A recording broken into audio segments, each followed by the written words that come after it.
वहाँ का सबसे बड़ा टेररिस्ट ग्रुप था उल्फा। वैसे तो हर स्टेट में एक एक टेररिस्ट ग्रुप था, लेकिन उल्फा ने तब तक उन दिनों तक 30,000 लोग मार गिराए थे। उन दिनों आप पर हमला भी हुआ था, शायद उल्फा ने हमला कराया था। हाँ, उन्होंने मेरे ओबी वैन्स के ऊपर ग्रेनेड्स फेंके। उल्फा के काडर ने मेरे सुबह 4 बजे मैं अपने टीवी स्टेशन से बाहर निकल रही थी, 10 राउंड उन्होंने AK-47 से मेरे ऊपर फायर करे। सबको पता था कि मिलिटेंट्स के साथ कांग्रेस की सरकारें हर जगह नॉर्थ ईस्ट में मिली हुई थी। मतलब गवर्नमेंट कहती थी कांग्रेस की हम ये मिलिटेंसी खत्म करेंगे, उल्फा को नेस्तानीबूत कर देंगे, आर्मी को फ्री हैंड दिया गया है, और दूसरी तरफ ये पैसे भी देते थे। Committee was constituted to examine कि वो जो मेरे ऊपर फायरिंग हुई वो उल्फा ने करी कि कांग्रेस ने करी कि दोनों ने मिलके करी, किस लिए करी, उसकी रिपोर्ट आज तक मैंने तो नहीं देखी। लेकिन कि जो उल्फा ने फर्स्ट लेटर लिखा गवर्नमेंट ऑफ इंडिया को कि भाई हम लोग पीस टॉक्स में आना चाहते हैं, दैट वाज एड्रेस्ड टू मी।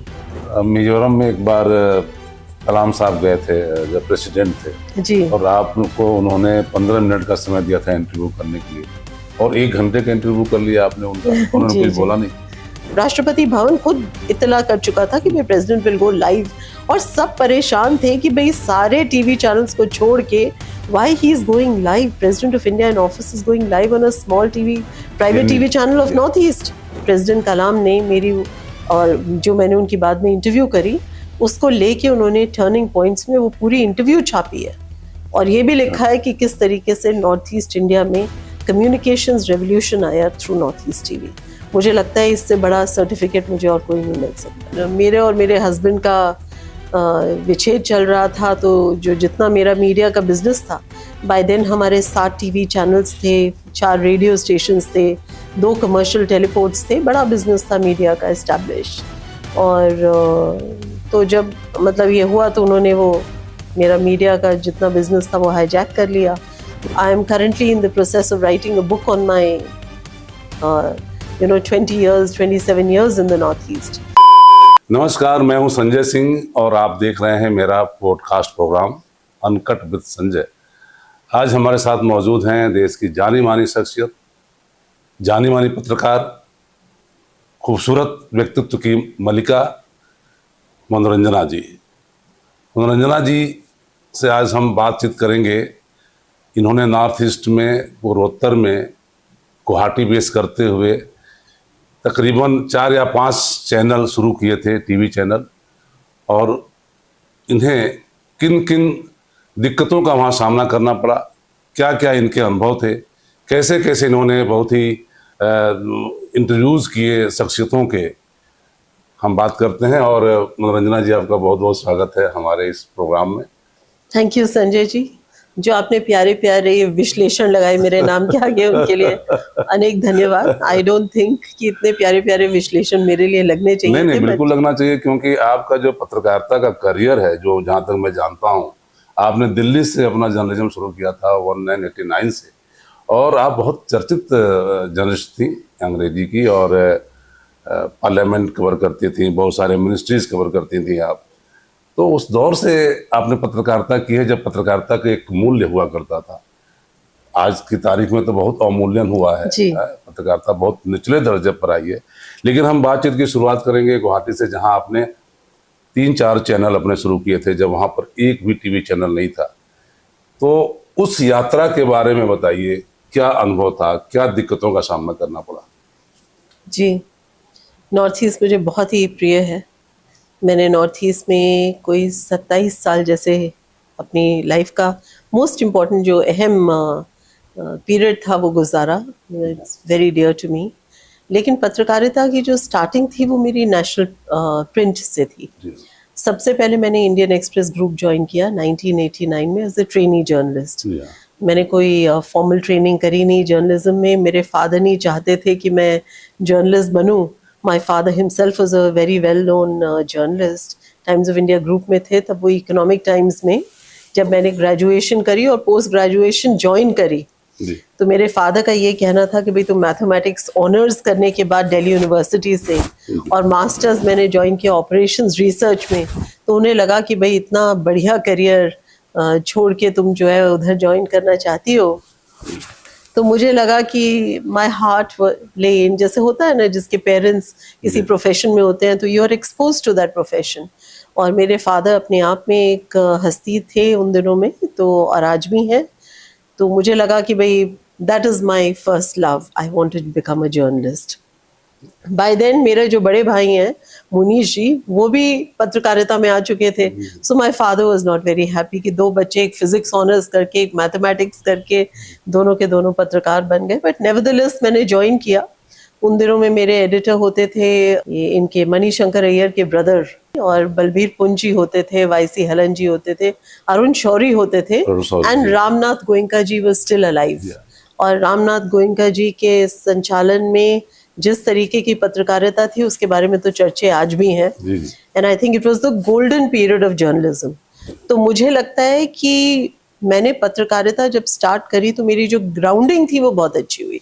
आज भी मुझे लगता है कि इंडियन एक्सप्रेस बड़ा फेयर और स्क्वायर न्यूज़पेपर है, और आई फील वेरी प्राउड कि मैंने अपना करियर वहाँ से स्टार्ट किया। कितने साल रही वहाँ पे आप? 1989 से लेके 1992 तक मैं एक्सप्रेस ग्रुप में मैंने काम किया। फाइनेंशियल एक्सप्रेस में मैंने ज्वाइन किया, लेकिन Indian express was a very liberal group. तो कोई बढ़िया सी स्टोरी आप ब्रेकिंग न्यूज़ देना चाहो तो उन दिनों में अरुण शौरी जी बहुत इनकरेज करते थे, और he was a very good editor. बुला के पूछते थे, and if you had a breaking news तो वो दोनों अखबारों में जाती थी, फाइनेंशियल एक्सप्रेस में भी, इंडियन एक्सप्रेस में भी। So I broke some very good news, and इसी तरीके से मेरा करियर जो है आगे बढ़िया से बढ़ा। उसके बाद मैंने अंबानीज ने एक न्यूज़पेपर निकाला, बिजनेस एंड पॉलिटिकल ऑब्जर्वर के नाम से जी। और उन दिनों में बड़ा हाईफाई न्यूज़पेपर था। दिल्ली के जितने टॉप जर्नलिस्ट थे सबको अंबानीज ने बढ़िया बढ़िया ऑफर दी, और डेजिग्नेशन वाइज भी, सैलरी वाइज भी। तो उस उम्र के जो जर्नलिस्ट रहे उनमें से बहुत सारे लोग, सीनियर तो इतने नहीं गए, लेकिन मिड लेवल और जूनियर जितने हम लोग जैसे जर्नलिस्ट थे, हमें लगा कि भाई इट्स टाइम कि भाई हमारे को बहुत बड़ी प्रमोशन मिले।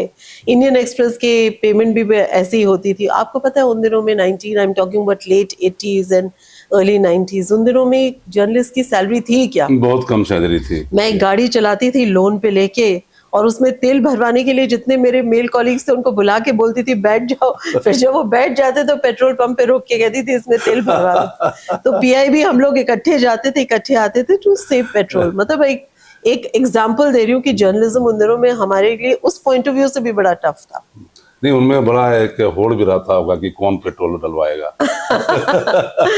हाँ, उन दिनों में ये भी था कि we were, but it was a very great challenge those days. Women reporters इतने थे नहीं, है ना, बड़ी महिलाओं की बड़ी कमी थी उन दिनों में। तो जर्नलिज्म में थी गिनी चुनी महिलाएं, और वो भी इकोनॉमिक जर्नलिज्म में। I was a business journalist. आपको कुछ विशेषाधिकार भी जरूर मिल जाता होगा जब आप बीट पर जाती होंगी रिपोर्टिंग में। मुझे नहीं लगता ये सब कहने की बातें हैं। देखिए, न्यूज़ तो ढूंढनी पड़ती है, news is like you are hounding for news. और ऐसे टाइम में मुझे लगता है जिसको न्यूज़ देनी होती है वो ये देखता है कि उसकी आपके जिस पत्रकार को अपनी न्यूज़ दे रहा है उसका स्तर क्या है, वो न्यूज़ छपेगी किस तरीके से, पत्रकार उसको पकड़ेगा कैसे, और उसको रिले कैसे करेगा। I don't think it matters really. And क्योंकि मेरी ग्राउंडिंग थी, मेरे फादर जर्नलिस्ट थे, बचपन से मैंने देखा था। So and I was very keen. मैं ये नहीं था कि मैं जर्नलिज्म एक सेकंड प्रोफेशन सोच कर आई कि भाई ये कर ले, देख लेती हूँ, नहीं पढ़ेगा तो प्रोफेसर बन जाऊंगी यूनिवर्सिटी में। लेकिन मेरी मदर बहुत मुझे कहती थी कि I want to see you as a mathematics professor in Delhi university. She was herself with the NCERT, वो टीचिंग कर रही थी। बाद में उनको प्रेसिडेंट्स मेडल मिले 2 बार। तो उनका बड़ा ये था कि मेरे 3 बच्चों में से एक बच्चा जो है वो कम से कम एकेडमिक इस टीचिंग लाइन में जाए। But all 3 of us didn't join, that's another thing. आपने पीएमओ भी कवर किया, प्रधानमंत्री कार्यालय कवर किया। तो वहां से मैंने business and political observer join किया at a senior designation.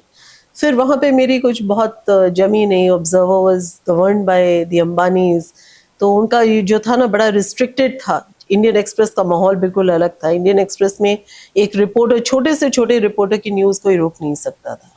Editor भी बुला के 2 बार प्रेम से पूछता था कि भाई इसको ऐसे ना ऐसे लिख दें। लेकिन यहाँ का माहौल बिल्कुल अलग था ऑब्जर्वर का। वो ऊपर से इंस्ट्रक्शन आती थी कि कौन सी स्टोरी जाएगी, कौन सी नहीं जाएगी। हस्तक्षेप बहुत था, बहुत ज्यादा था। तो फ्रीडम तो बिल्कुल थी ही नहीं। एडिटर्स को ही नहीं थी तो हम लोगों को तो क्या होती।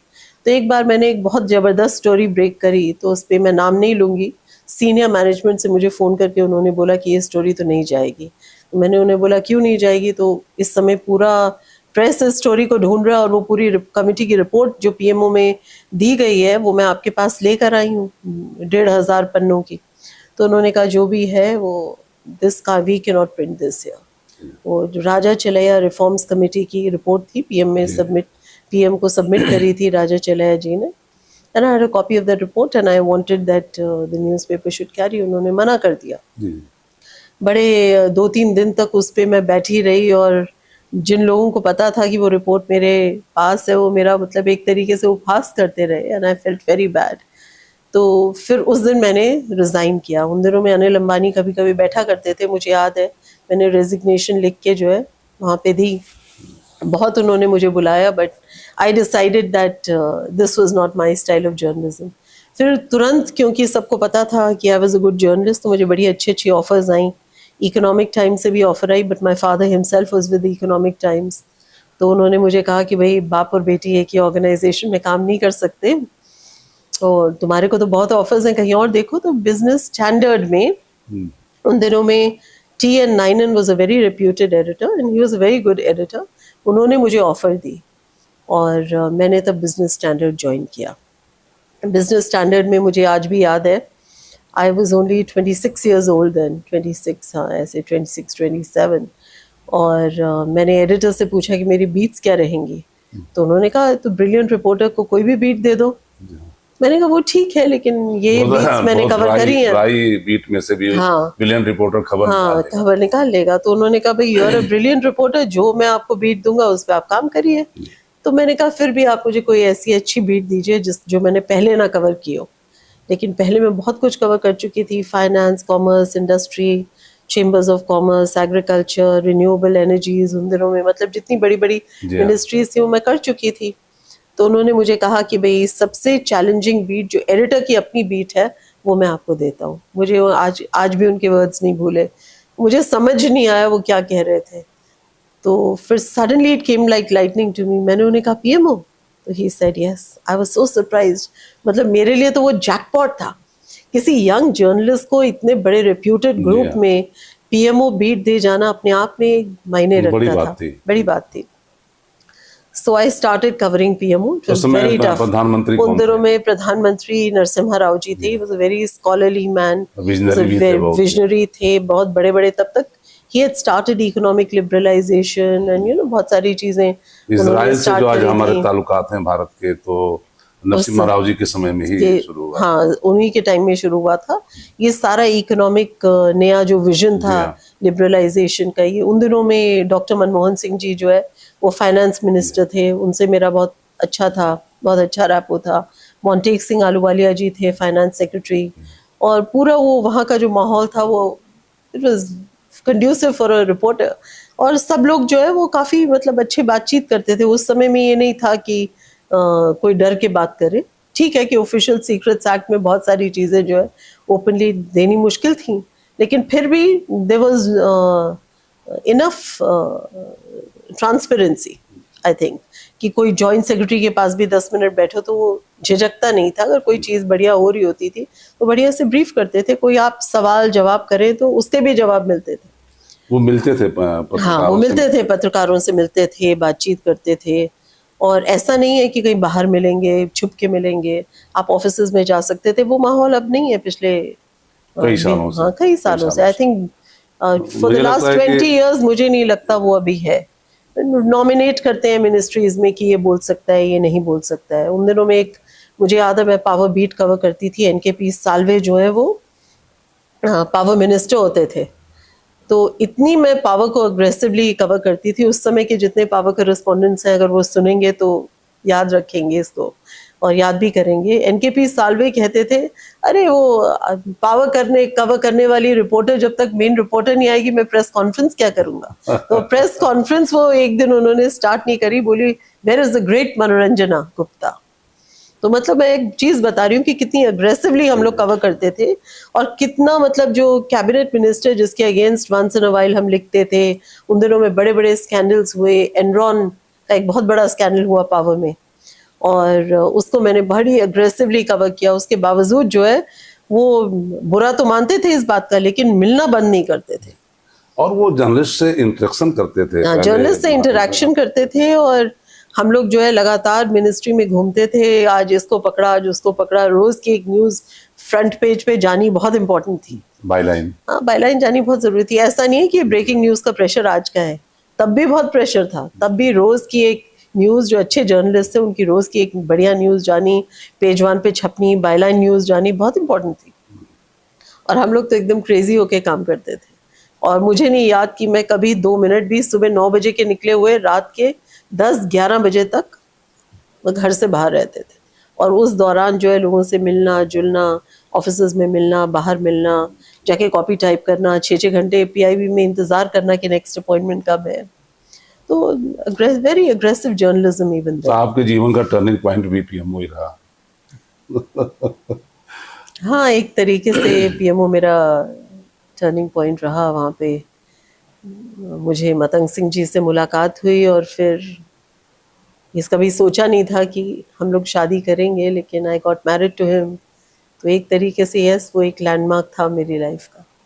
और आपने फिर नॉर्थ ईस्ट का रुख किया। He was a member of parliament. Mr. Matang Singh was a member yeah. of parliament from Assam. Yeah. Rajya Sabha के एमपी थे वो। तो तब मेरा असम, पहले से मैं असम कई बार गई थी, लेकिन तब हमारा रेगुलर आना जाना रहा और तिनसुकिया में घर था। तो तिनसुकिया डिब्रूगढ़ में हम लोग आते जाते थे, रहते थे। फिर बाद में मुझे लगा कि नहीं, लेकिन मैं फिर आपको पीएमओ थोड़ा लेके आऊँगा। मतंग जी से आपकी मुलाकात, अगर कुछ बताना चाहें आप। उन दिनों में मैं ना पार्लियामेंट भी कवर करती थी और वो एक्चुअली पीएमओ में भी मिलते थे, राज्यसभा, हाँ राज्यसभा के सांसद थे। तो पार्लियामेंट कवर करती थी, सेंट्रल हॉल में मिलते थे, पार्लियामेंट में टकरा जाते थे, फिर पीएमओ में टकरा जाते थे। तो टकराते टकराते शादी हो गई। उन्होंने की थी पहल, तो उन्होंने की थी और मैंने कभी सोचा नहीं था कि मैं शादी करूंगी, और कभी नहीं सोचा था कि किसी पॉलिटिशियन से शादी करूंगी, बट सो बी इट। उन्होंने क्या बोला था पहल करने के दौरान? मुझे इतना ध्यान नहीं है संजय जी। थोड़ा आपने मुझसे पहले से बताया हुआ था कि आप मुझसे निजी सवाल करेंगे, तो मैं सोच के रखती कि आपको क्या बताना है और तो क्या फिर नहीं। आप नॉर्थ ईस्ट आ गई। फिर मैं नॉर्थ ईस्ट आ गई, लेकिन देखिए, जो once a journalist always the journalist. तो मैं तिनसुकिया में रहती थी, मुझे बड़ा महसूस होता था, I used to feel very cut off. मतलब कहाँ दिल्ली की एक अग्रेसिव रिपोर्टर, कहाँ तिनसुकिया जैसी शांत जगह पे एक हाउसवाइफ का रोल। तो कुछ दिन के बाद मुझे लगा कि भाई यहाँ पे एक बहुत बड़ा वैक्यूम है। कोई भी नेशनल न्यूज़पेपर उन दिनों में नॉर्थ ईस्ट से प्रिंट नहीं करता था। टेलीग्राफ अखबार ने प्रिंट करने की तब कोशिश करी थी, लेकिन वो सक्सेसफुल नहीं हुई। वहाँ का सबसे बड़ा टेररिस्ट ग्रुप था उल्फा। वैसे तो हर स्टेट में एक एक टेररिस्ट ग्रुप था, लेकिन उल्फा ने तब तक, उन दिनों तक 30,000 लोग मार गिराए थे और इतनी कैजुअलिटी थी, लोग डरते थे। वहाँ पे माहौल एकदम दूसरा था, डेवलपमेंट थी नहीं, इकोनॉमिक मतलब कोई इंडस्ट्री नहीं थी, कुछ नहीं थी, सिर्फ उल्फा का जोर था।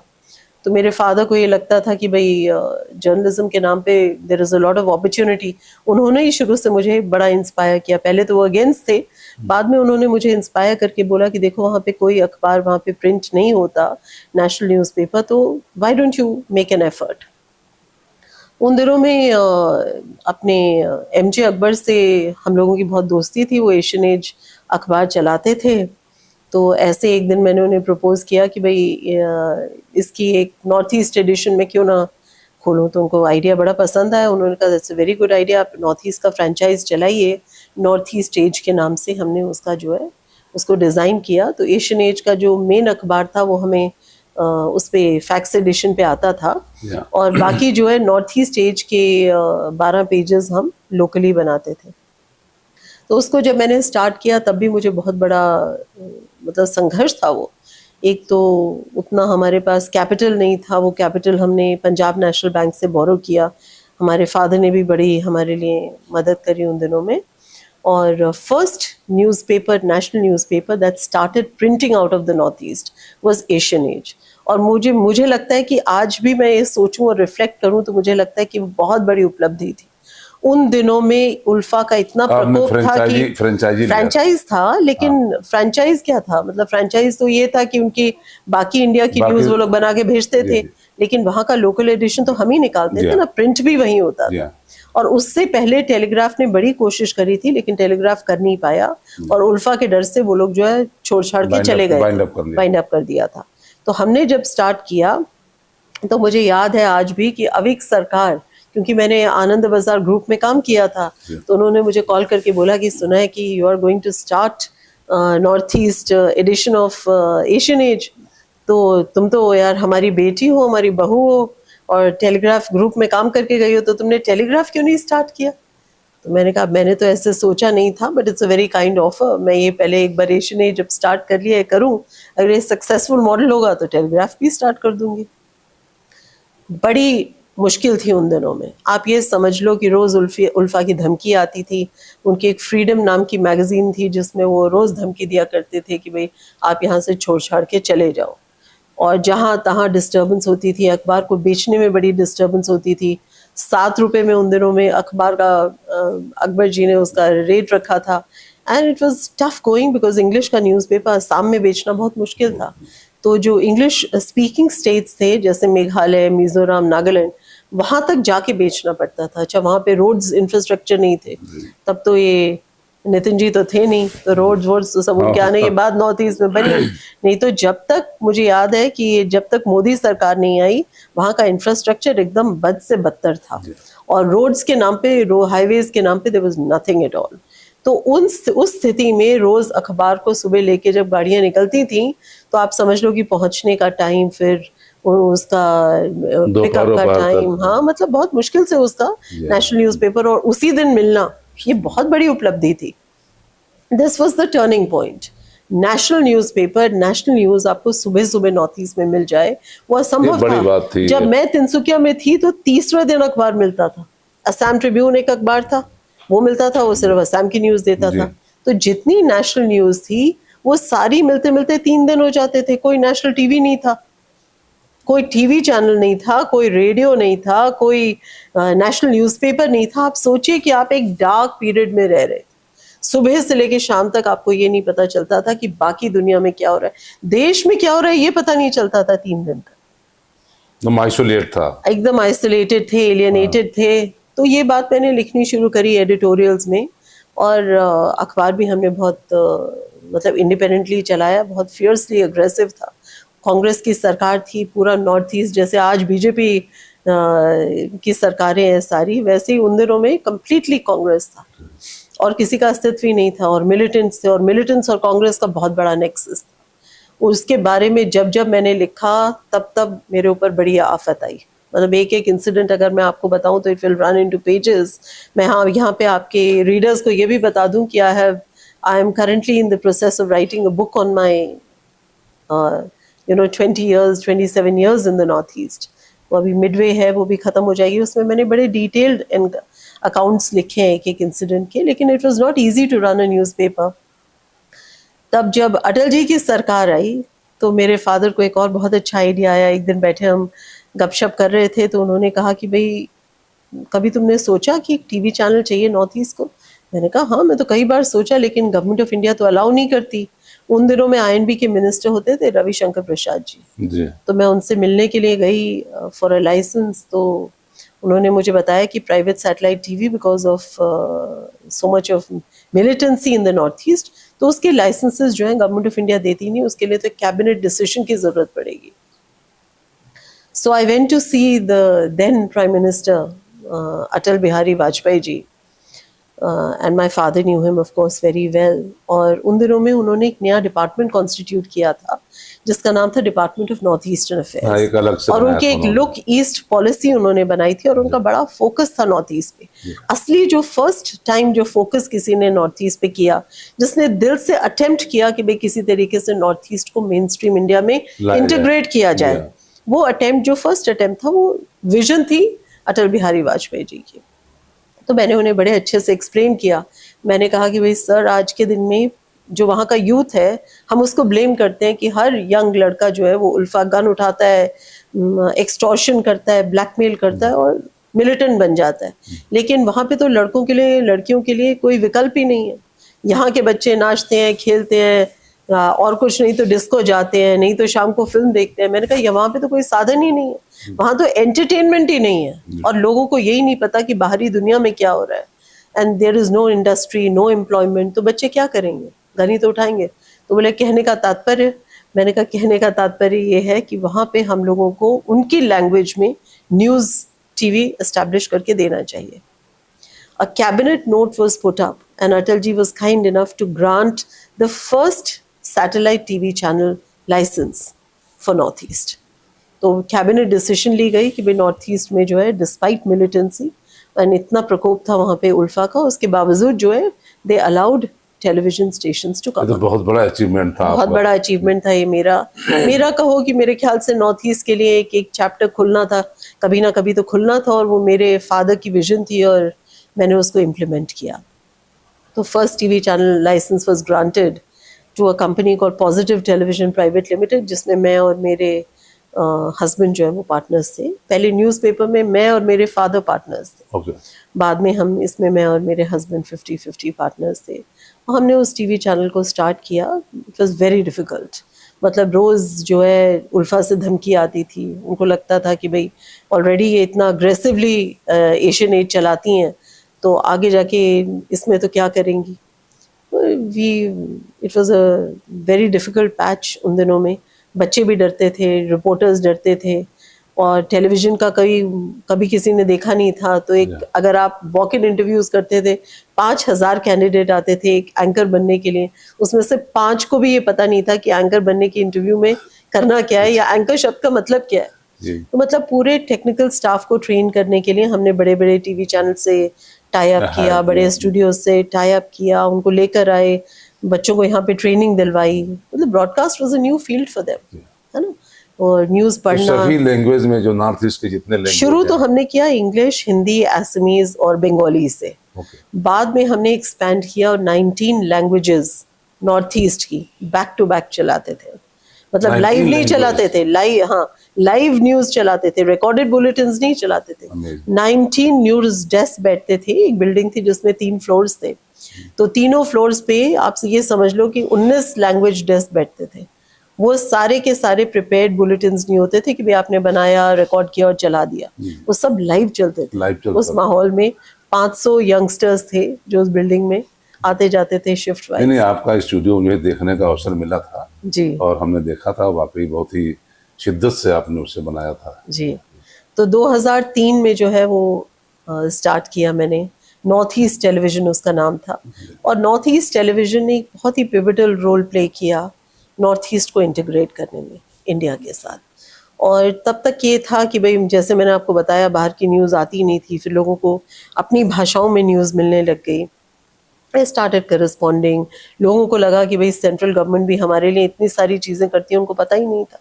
अखबार लेट आते थे, कोई पढ़ता था, कोई नहीं पढ़ता था। स्पोकन लैंग्वेज और ऑडियो विजुअल का जो मीडियम है वो इतना पावरफुल है जितना प्रिंट का मीडियम नहीं है। ये तो ऑलरेडी प्रूव ही हो गया।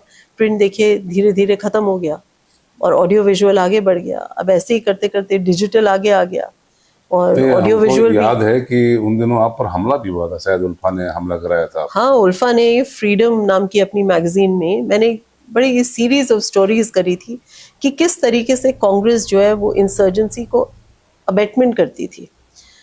नेशनल गेम्स का टाइम था और उन दिनों में चीफ मिनिस्टर आसाम के थे तरुण गोगोई जी, और उन्होंने कहा कि इस बार नेशनल गेम्स एकदम पीसफुल होंगे, ये हम लोगों ने डिसाइड कर लिया है। वो तो डिसाइड करने वाले कोई नहीं थे। कोई भी चीज़ होती थी तो उल्फा जो है बॉम्बिंग करता था, कोई नेशनल इवेंट स्टेचर का वहाँ होने नहीं देता था। तो सारे जो पूरा देश नेशनल गेम्स सभी देख सकता था अगर one and only TV channel उसको लाइव टेलीकास्ट करे और वो जो फीड है वो बाकी चैनल्स को दे। तो सब लोग हमारे ऊपर डिपेंडेंट भी थे और प्रेपरेशन भी चल रही थी। फिर बीच में हमें पता लगा कि भाई उल्फा के साथ उन्होंने जो है एक पैक्ट किया। उन्होंने कहा कि आप हमसे पैसा लो, ये गारंटी दो कि नेशनल गेम्स में जो है आप डिस्टर्ब नहीं करोगे। उन दिनों में Mrs Sonia Gandhi was the chief guest for the national games और we had a very confident chief minister. तो मैंने उन्हें उस पर एक सीरीज ऑफ स्टोरीज करी कि भाई आपने आज के दिन में ये पैक्ट तो कर लिया और नेशनल गेम्स जो है वो निकल जाएंगे, ये अच्छी बात है, लेकिन इसका प्राइस किसने पे किया? क्योंकि एक हाथ से आपने मिलिटेंट्स को पैसा दिया, आपने मिलिटेंसी को फ्यूल किया। आज सबसे बड़ी बात है कि मिलिटेंट ऑर्गेनाइजेशंस के पास जो फ्री पैसा आता है उसकी वजह से मिलिटेंसी बढ़ती है, बिल्कुल, चाहे वो कहीं भी हो। आज आप देख लो ये माओइस्ट बड़ा कैसे नहीं कर रहे हैं। मनोरंजना जी, ये बहुत आश्चर्यजनक बात है कि एक तरफ गवर्नमेंट कहती थी कांग्रेस की हम ये मिलिटेंसी खत्म करेंगे, उल्फा को नेस्तानीबूत कर देंगे, आर्मी को फ्री हैंड दिया गया है, और दूसरी तरफ ये पैसे भी देते थे। वही तो मैं कह रही हूँ कि कितनी बड़ी आयरनी है कि वो पैसे देते थे उनको चुप करने के लिए, जबकि ऐसा करना बहुत बड़ा नेशनल क्राइम था। तो जब इस पे एक सीरीज करी तो उल्फा भी हमारे अगेंस्ट हो गया और तरुण गोगोई जी ने भी मेरे अगेंस्ट जो है कई सारे केसेस फाइल करे। वो तो जब तक वो नहीं रहे, बाद में of course we were on very nice talking terms. कई इंटरव्यू मैंने उनकी करी ऐसे पर्सनल, जैसे आप मेरी कर रहे हैं। तो उन्होंने मेरे अगेंस्ट डेफेमेशन केसेस फाइल करे, स्टेट गवर्नमेंट ने केसेस फाइल करे, क्योंकि it was a tough call for them to explain कि उन्होंने पैसा क्यों दिया। ऑफ कोर्स उन्होंने डिनाई किया उन्होंने नहीं दिया है पैसा, और कोई हम फुल प्रूफ एविडेंस नहीं दे सकते थे, लेकिन सबको पता था कि मिलिटेंट्स के साथ कांग्रेस की सरकारें हर जगह नॉर्थ ईस्ट में मिली हुई थी, और ये सबसे बड़ी ट्रेजेडी थी नॉर्थ ईस्ट की।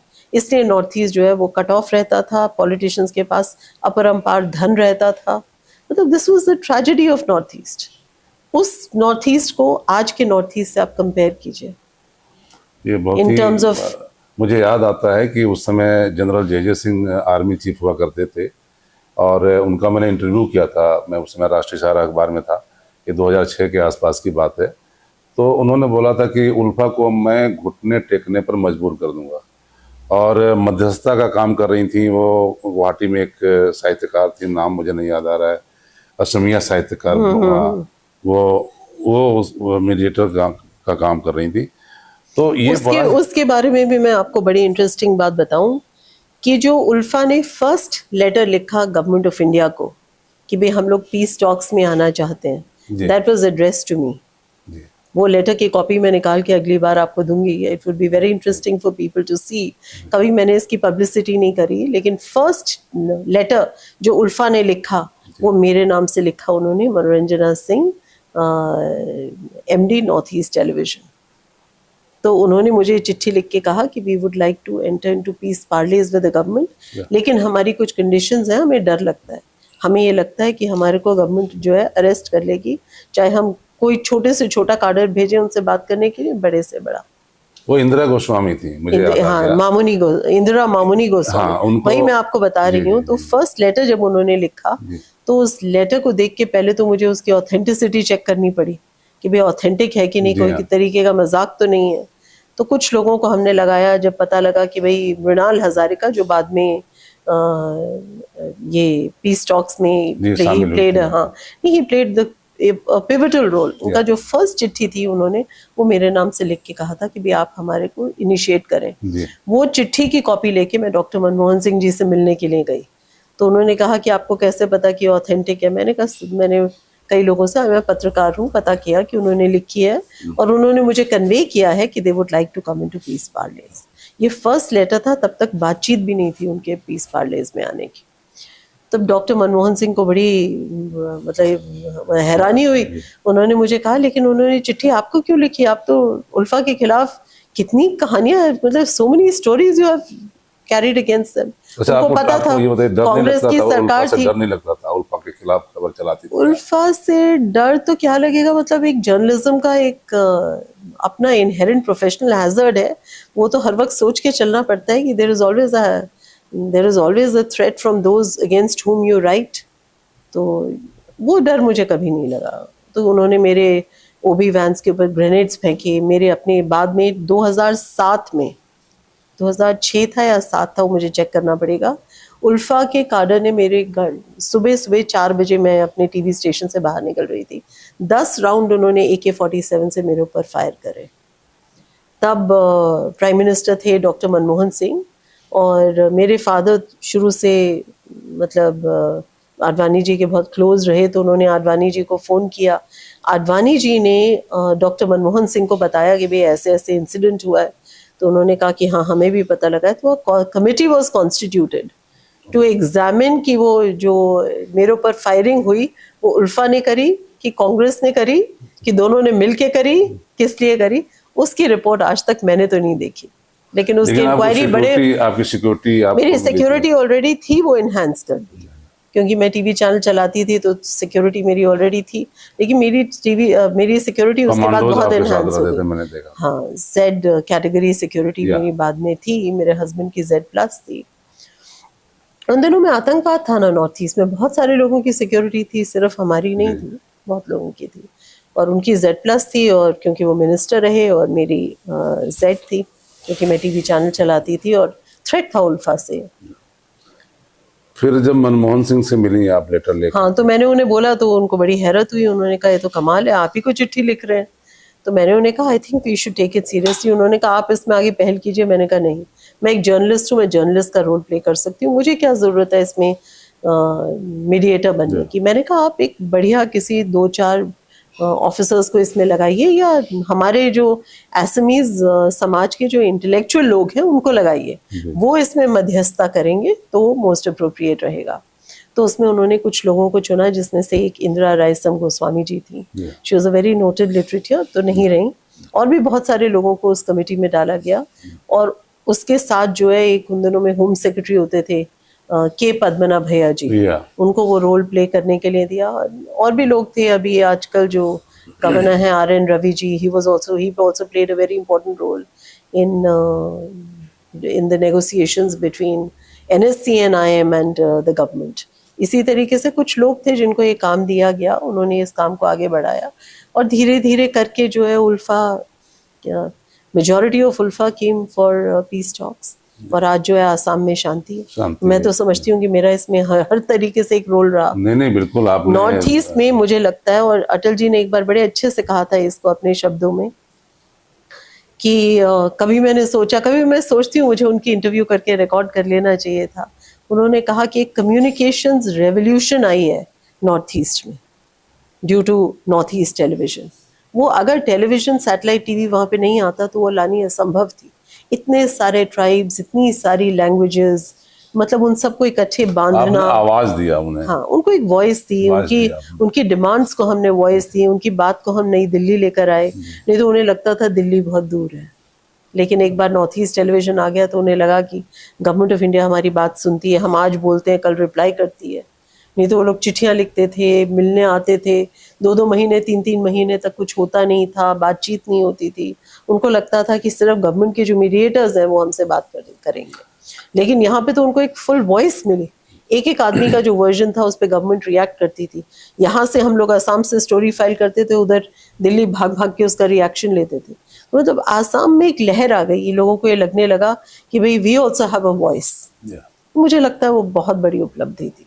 आई फील वेरी सेटिस्फाइड। मुझे लगता है कि वो मेरा जो कंट्रीब्यूशन था नॉर्थ ईस्ट में वो अनपैरेलल्ड था। मिजोरम में एक बार कलाम साहब गए थे जब प्रेसिडेंट थे जी, और आपको उन्होंने 15 मिनट का समय दिया था इंटरव्यू करने के लिए, और 1 घंटे का इंटरव्यू कर लिया आपने उनका, उन्होंने कुछ बोला नहीं?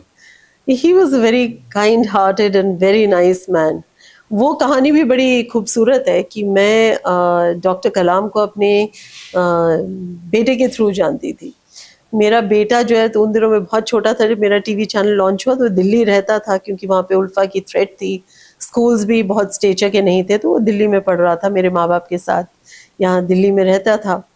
तो वो अक्सर जो है एक चिट्ठी जो है, नॉर्थ एवेन्यू में हमारा एक छोटा फ्लैट था क्योंकि मेरे हस्बैंड XMP थे तब तक, तो वो एक चिट्ठी में रोज लिखता था कि doctor Kalam, I also want to become scientist and later I want to become president of India. और ऐसा करके वो एक चिट्ठी जो है अपने प्यारे प्यारे छोटे छोटे हाथों से हैंड रिटन चिट्ठी जो है वो बाहर राष्ट्रपति भवन के एक गेट था जो नॉर्थ एवेन्यू साउथ एवेन्यू की तरफ खुलता था, वहां जाके दे के आता था। जब लगातार उसने 6-8 महीने वो चिट्ठी भेजी तो ये बात जो है प्रेसिडेंट ऑफ इंडिया के पास पहुंची। मतलब कितनी अनहोनी कहानी है कि अनोखी कहानी है कि कोई बच्चा जो है एक चिट्ठी लिख के दे के आता हो और प्रेसिडेंट ऑफ इंडिया उसको एक्नॉलेज करते हो, और वो थका नहीं लिख के कई महीनों तक वो चिट्ठी डाल के आता। मेन गेट बड़ा सा है ना जो रायसीना हिल्स तरफ जाते हैं, तो लेफ्ट साइड में छोटा सा गेट है। उसको प्रेसिडेंट कलाम ने इसके ब्रेकफास्ट मीटिंग के लिए बुलाया। तो जब मुझे पता लगा कि प्रेसिडेंट कलाम ने उसे ब्रेकफास्ट के लिए बुलाया तो मैं तो अचंभित रह गई, मेरे हस्बैंड अचंभित रह गए, माय फादर वाज सरप्राइज्ड।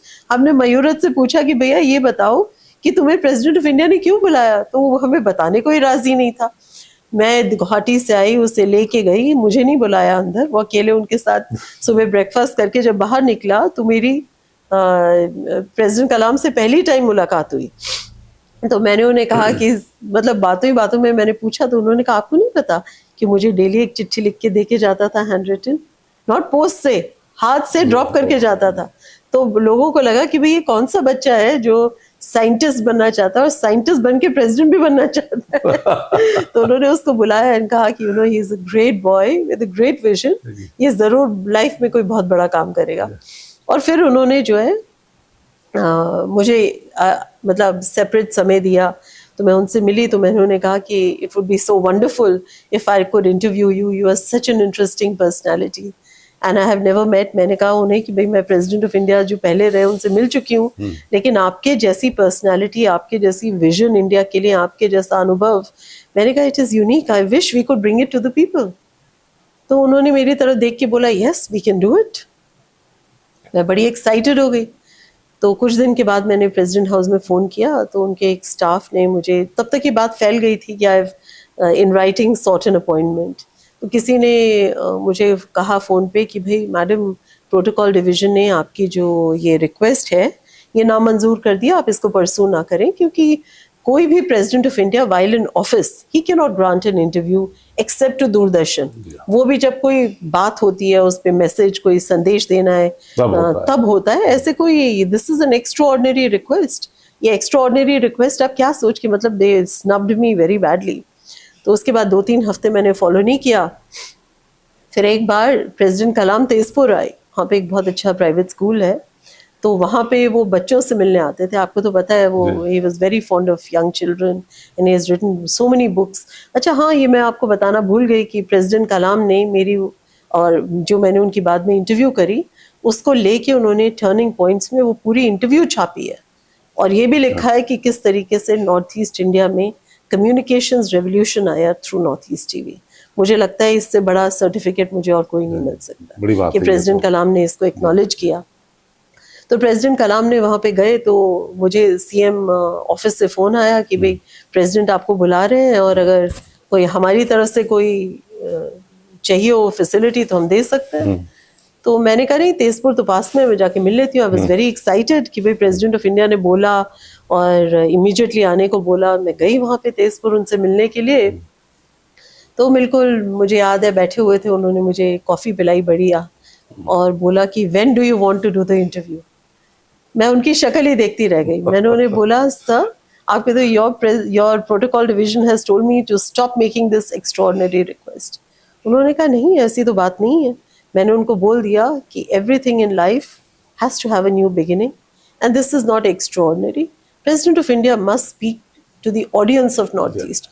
उनका दिल ये कहता था कि नॉर्थ ईस्ट को एड्रेस करने के लिए नॉर्थ ईस्ट टेलीविजन एक बहुत ही बेहतरीन प्लेटफॉर्म है, because it reaches every nook and corner of north east. North east television Assam का चैनल नहीं था, नॉर्थ ईस्ट पूरे नॉर्थ ईस्ट एनईटीवी पूरे नॉर्थ ईस्ट का चैनल आपने बताया भी 19 लैंग्वेज में, 19 लैंग्वेजेस में चलता था, हर ट्राइब हर डायलेक्ट को रिप्रेजेंट करता था। तो प्रेसिडेंट ऑफ इंडिया ने कहा कि भाई तुम तैयारी करो और ये इंटरव्यू अगले हफ्ते हम करेंगे। मैंने बोला कि कहाँ करेंगे? मैंने सोचा भाई राष्ट्रपति भवन में करेंगे, दिल्ली में करेंगे। बोले नहीं, नॉर्थ ईस्ट टीवी जो है नॉर्थ ईस्ट का चैनल है, इंटरव्यू जो है मिजोरम में करेंगे, यहाँ का जो सबसे छोटा और प्यारा सा स्टेट है। अच्छा, तो मिजोरम वाज स्टेट वेयर मेरी तो वहाँ पे पूरा ऑफिस था, ब्यूरो था। तो मैंने उन्हें कहा वहाँ पे कहाँ करेंगे? तो बोला कि वहाँ मैं देख लेता हूँ सिक्योरिटी पॉइंट ऑफ व्यू से। तो बाद में ये निर्धारित हुआ कि राजभवन में करेंगे। और राजभवन में मैंने एमएम लखेरा साहब वहाँ पर, जी जनरल एमएम लखेरा जी वहाँ पे थे और बड़ा उन्होंने हम लोगों का क्रू का बहुत स्वागत किया। It was very nice. We stayed with him for 2 days 2 nights। और जब मैं वहाँ पहुँची तो मतलब उन दिनों में रोड से हम लोग गए और कुछ तो सुविधा थी नहीं और एकदम हरारत थी। हमको पहुँचे तो शाम को प्रेसिडेंट ने कहा कि भाई आप लोग आज रेस्ट कीजिए और कल इंटरव्यू कीजिए। मैं आपको एक और बड़ी इंटरेस्टिंग बात बताऊं कि इंटरव्यू से 2 घंटे पहले प्रेसिडेंट ने मुझे बुलाया और बोला कि भाई मैं तो बड़े साधारण कपड़े पहनता हूँ, मेरे कपड़े आपकी इंटरव्यू में मैडम चलेंगे? तो मैंने उनके कपड़े देखे, मैंने कहा yes sir, they are very good. एक चॉकलेट कलर, ब्राउन कलर का या ब्लैक कलर का एक कोट था, बंद गले वाला, एक साथ पैंट थी, and you know he had a very distinct personality and a very sober and beautiful face and such beautiful eyes, and you know he was such a mesmerizing person. उनका बात करने का स्टाइल इतना सुंदर था, ऐसे लगता था कि यार I mean where you have he would take you to another world. तो मैंने उन्हें कहा कि सर आपके कपड़े तो परफेक्ट हैं। तो बोले आप क्या पहन रही हैं? तो मैंने कहा सर हमारे असम, बड़े प्राउडली मैंने कहा सर अपने जो असम की ट्रेडिशनल ड्रेस है, जो मेखला dress है। चादर, वो मैं पहनूंगी, सफ़ेद कलर की है, बहुत सुंदर है, एकदम ट्रेडिशनल है, और कुछ महीनों पहले ही मैंने बनवाई थी, पहनी नहीं है। तो बोले कि असम के कपड़े आप पहनोगे तो ठीक है, ये असम के पहनोगे, लेकिन बैठे तो मिजोरम में है, तो मिजोरम के कपड़े पहनिए, तो इंटीग्रेट करिए नॉर्थ ईस्ट को भी। तो मैंने उन्हें कहा सर 2 घंटे में इंटरव्यू है, ऐसे कैसे होगा? तो उन्होंने MM लखेरा जी को बुलाया और बोला कि हाँ कि कोई बड़ी कपड़े की शॉप है या कोई डिज़ाइनर है जो मैडम को नॉर्थ ईस्ट के कपड़े बना दे। वो भी बड़े बेचारे परेशान। अच्छा, सारे नेशनल टेलीविजन चैनल्स को हम लोग मैसेज दे चुके थे, और प्रेसिडेंट, राष्ट्रपति भवन खुद इत्तला कर चुका था कि भाई प्रेसिडेंट विल गो लाइव, और सब परेशान थे कि भाई सारे टीवी चैनल्स को छोड़ के why he is going live, president of India in office is going live on a small TV, private TV channel of north east. अच्छा, टाइम की भी बड़ी सैंक्टिटी थी, तो मैं परेशान, मैं अपनी तैयारी में लगी हुई थी, लेकिन प्रेसिडेंट ने तो डिरेल कर दी तैयारी। उन्होंने कहा अरे कपड़े पहनिए, आप जहाँ पे हो वहीं की वेशभूषा पहनिए। तो फटाफट एक बड़ी प्यारी सी यंग लड़की थी, पिंकी नाम की, उनके फादर शायद चीफ सेक्रेटरी थे, तो she was brought to me. उसने कहा कि यस मैडम को, उन दिनों में थोड़ी दुबली थी, कपड़े खरीदना रेडीमेड आसान था, तो उन्होंने जो है मुझे एक रेडीमेड बहुत ब्यूटीफुल मीज़ो स्कर्ट और मीज़ो जैकेट और एक मीज़ो स्टोल ला के दिया और बोला कि आप ये पहनिए। प्रेसिडेंट ऑफ इंडिया ने, आप सोचिए कितनी बड़ी बात है, प्रेसिडेंट ऑफ इंडिया ने कपड़े देख के बोला कि ये बहुत सुंदर है, आप ये पहनिए, मिजोरम की ड्रेस पहनिए, you should look like a Mizo girl, उन्होंने कहा। तो मैंने वो मिजोरम की ड्रेस पहनी and we recorded that interview. उसका समय आपने बिल्कुल ठीक कहा कि उन्होंने कहा था 15 से 20 मिनट, टोटल मिला के 30 minutes it should not exceed. 1 hour and 20 minutes की वो इंटरव्यू थी, 1 hour and 20 minutes। उसमें कोई चीज़ नहीं थी। उन्होंने मुझसे एक बार ये नहीं पूछा कि आप क्या पूछेंगी मुझसे, एक बार उन्होंने नहीं कहा कि भाई मुझे लिस्ट ऑफ क्वेश्चंस दे दो, एक बार उन्होंने ये नहीं कहा कि भाई अच्छा चलो मैं आपको कुछ नहीं कह रहा, तो ये 2-3 चीज़ें मत भेजिए। और मैं भूलूंगी नहीं कि उन दिनों में ऑफिस ऑफ प्रॉफिट पे बड़ी अच्छी जबरदस्त कंट्रोवर्सी चल रही थी, जो हाँ मतलब it was a raging controversy then, और उस पे भी मैंने उनसे बात करी और उन्होंने एकदम निर्भीक तरीके से जवाब दिया। बड़ी कंट्रोवर्सी थी कि सोनिया गांधी जी जो है वो शी इज़ होल्डिंग 2 पोस्ट्स, और उन्होंने कहा बिल्कुल नहीं करना चाहिए and it should be applicable to one and all including to my self. उन्होंने कहा office of profit, why anybody should hold, ऐसा करके मतलब उन्होंने एकदम, इट वाज मेरे हिसाब से वो लाजवाब इंटरव्यू थी। इसलिए नहीं कि मैं उसमें थी, इसलिए कि प्रेसिडेंट ऑफ इंडिया उसमें थे। उन्होंने एक बार, आप सोच लो आज के कॉन्टेक्स्ट में, कि उन्होंने ये नहीं पूछा कि आप मुझसे क्या पूछेंगी, और मेरे पास लिस्ट ही लिस्ट थी। मेरे फादर से मैंने सलाह करी, एक बहुत सीनियर जर्नलिस्ट थे राजेंद्र प्रभु जी, उनसे मैंने सलाह करी, हमने एक बहुत बड़ा क्वेश्चनर बनाया। मैंने सोचा था 20 मिनट की इंटरव्यू है, लेकिन वो तो लगातार बढ़ती चली गई। 1 घंटे से ऊपर जब इंटरव्यू क्रॉस करी तो पीछे प्रेसिडेंट हाउस के जो लोग खड़े हुए थे उन्होंने मुझे आंखें दिखाई, गुर्राया कि भैया आप जो है इसको बंद करें, बट प्रेसिडेंट वाज सिटिंग काम एंड क्वाइट एंड आंसरिंग। एक और बड़ा दिलचस्प इसी का एक किस्सा सुना दूं कि जब तैयार हो रहे थे और 15-20 मिनट रह गए थे, तो मैंने सोचा प्रेसिडेंट और मैं जो है अपना पूरा वो वहाँ पे बैठ जाएं, थोड़ा मैं उनको ब्रीफ कर दूं। तो मैं उनसे मिलने के लिए उनका दरवाज़ा खटखटाया तो देखा वो शीशे के आगे खड़े थे। तो मैंने उन्हें ऐसे ही, क्योंकि by then he was very friendly, तो मैंने ऐसी हल्की सी टिप्पणी करी। मैंने कहा सर आपको देख के लगता नहीं कि you spend a lot of time in personal vanity? तो उन्होंने कहा no Manoranjana, that is not true, I was going to ask you where is my puff. तो मैंने उन्हें कहा, मुझे इतना अच्छा लगा, मैंने उन्हें कहा सर वो तो फुल फ्लेज्ड मेकअप आर्टिस्ट है बाहर, आप बोलिए। तो बोला बुलाओ।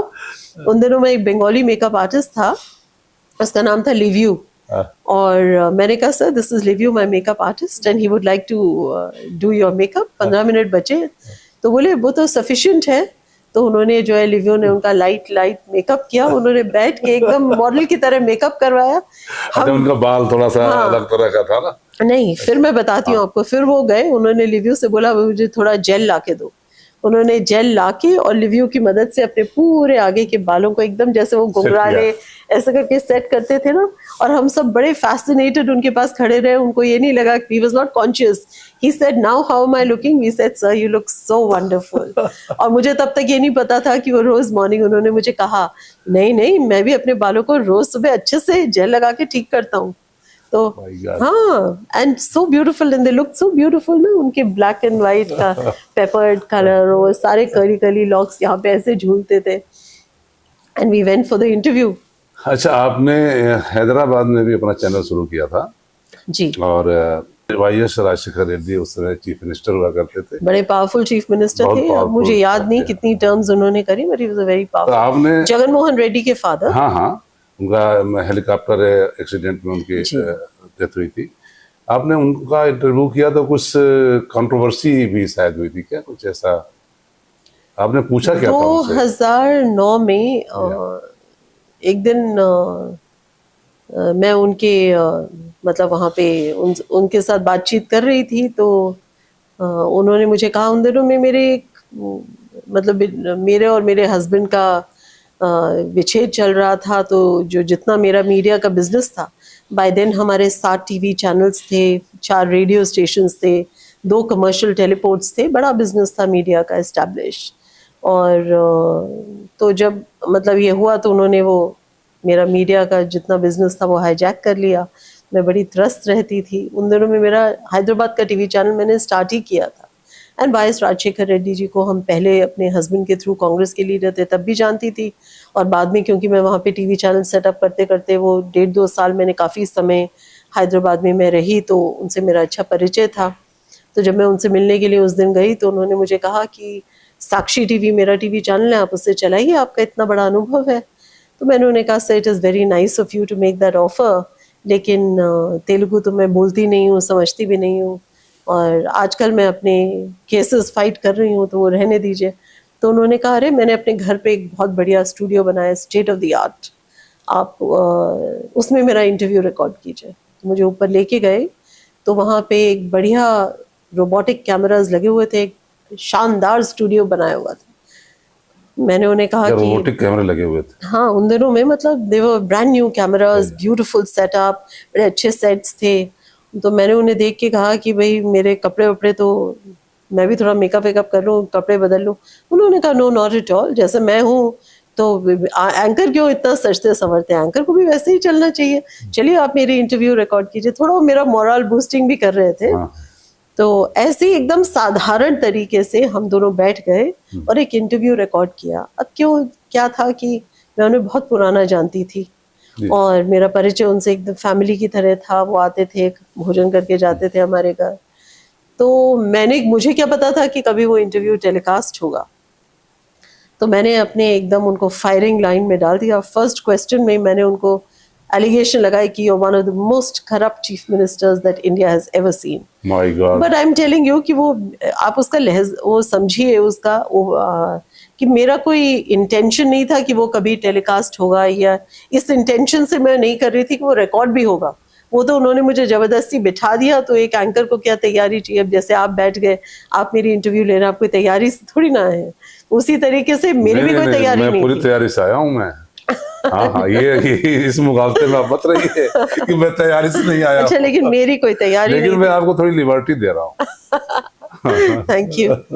तो मेरी कोई तैयारी नहीं थी, I must be very honest. मैंने तो एकदम फायरिंग लाइन में लेके उनको 2-3 बड़े अनकंफर्टेबल क्वेश्चंस फायर करे। मैंने कहा, आप तो you are a non Christian missionary, ऐसे भी मैंने कहा। उन सबका उन्होंने हंस के जवाब दिया। तो जब मैंने 1-2 और एलिगेशंस लगाए तो बड़े नाराज हुए। उन्होंने मेरी तरफ ऐसे देखा, लेकिन उनको ये पता था कि कैमराज रिकॉर्ड कर रहे हैं, तो उन्होंने चलने दिया। बाद में वो 1-1.25 घंटे का इंटरव्यू था जो रिकॉर्ड हुआ। वेरी अनफॉर्चुनेट कि उसके बाद कुछ दिनों के बाद उनकी एयरपोर्ट हेलीकॉप्टर क्रैश में डेथ हो गई। उससे पहले भी वो रूरल टेलीफोनी पे एक प्रोजेक्ट कर रहे थे जिसमें सैम पिट्रोडा और मुझे उन्होंने इनवाइट करके कहा था कि भाई आप लोग मेरे साथ चलिए, और Sam Pitroda was his adviser on these projects, और मुझे वो चाहते थे कि मैं उसके ऊपर ऑडियो विजुअल फिल्म्स क्रिएट करूं कि किस तरीके का डेवलपमेंट डिस्ट्रिक्ट वाइज वहाँ पे किया जा रहा है. I'm very sad that he passed away. He was a very dynamic person, and amongst those chief ministers who made a name for themselves. तो जब ये ख़त्म हुआ तो इंसिडेंट पूरा, तो इंक्वायरी बैठी उस क्रैश की. उसके बाद किसी को पता लगा कि उनकी जो लास्ट रिकॉर्डेड इंटरव्यू है वो मैंने करी थी. तो मुझे याद है कि 10 जनपद से मुझे मैसेज आया कि वो इंटरव्यू की टेप्स जो हैं वो मैं उधर डिपॉजिट कर दूँ. तो पहले तो मैंने नहीं करी, फिर लगातार जब मुझे मैसेजेस आए तो मैंने वो टेप्स उनको कहा कि मैं, आपने टेलीकास्ट नहीं किया? मैं बताऊंगी नहीं, मैंने टेलीकास्ट नहीं किया. मैंने तो एक दोस्त के साथ एक वो इंटरव्यू करी, और जब मैं वो निकल रही थी स्टूडियो से मैंने उन लड़कों को बुला के कहा ये टेप्स मुझे दे दो. उन्होंने कहा नहीं ये टेप्स हम आपको नहीं दे सकते. मैंने कहा देखो ये टेप्स जो है ये फॉर्मल इंटरव्यू नहीं थी, इनफॉर्मल थी. आप मुझे देखो और ये देखो कि किस तरीके की इंटरव्यू मैंने करी है. मुझे तो नहीं लगता कि ये इंटरव्यू टेलीकास्ट लायक है. टेप्स मुझे दे दो. मैंने उनसे फोर्सिबली टेप्स ले लिए थे, नहीं तो वो टेप्स उनके पास रह जाते. जनपद से आपके पास सूचना आई कि आप तो हाँ कि वो टेप्स जो हैं वो आप डिपॉजिट कर दीजिए. तो फिर बाद में जब मैंने थोड़ा रिलक्टेंस दिखाया तो मैंने उनसे ये भी बोला कि देखिए इनफॉर्मली मेरा उनसे बड़ा अच्छा इक्वेशन था सीएम से, और मैंने तो ये एक इनफॉर्मल तरीके से रिकॉर्ड करी. तो I don't know whether it's a wise idea कि मैं ये टेप्स किसी को हैंड ओवर करूँ. लेकिन आप चाहते हैं कि इसको किसी तरीके से एडिटेबल बना के और इनको जो है टेलीकास्ट किया जाए as his last interview, तो I can sit on the editing table and do it myself because it will be unfair to a man who has gone. क्योंकि ये तो उसने मेरे गुडविल में कर दी. नहीं तो हो सकते थे कि जितने तरीके से मैं पूछूं उससे भी भयंकर तरीके से वो मुझे उसका जवाब देते. लेकिन it was a interview done in good. लेकिन आप उनके ही घर में बैठ करके और आपने उनको भ्रष्टाचारी बोला. नहीं देखिए वो एक इनफॉर्मल इंटरव्यू थी. It was not to be formal. एक बुरा थोड़ा कल को आप मंत्री बन जाएं, चीफ मिनिस्टर बन जाएं, तो आपका और मेरा इक्वेशन तो वही रहेगा. बात है, लेकिन उनको थोड़ा सा बुरा तो लगा होगा. लगा भी होगा थोड़ा बहुत, बट उनको पता था, उनको भी ये पता था कि एक उन्होंने मुझे कहा, मैं बैठ गई. उन्होंने कहा इंटरव्यू करो, मैंने करनी शुरू कर दी. और तो उन्होंने बोला इंटरव्यू का नाम क्या होगा. मैंने बोला YS Rajasekhar Reddy on the firing line. तो वो टेप्स जो है फिर उन दिनों में अरुणा शर्मा जी डीजी थी दूरदर्शन की. उन्होंने मुझे कहा कि भाई ऐसे ऐसे उनको मैसेज आया है 10 जनपद से, these tapes should be edited and they would like these interviews to be played.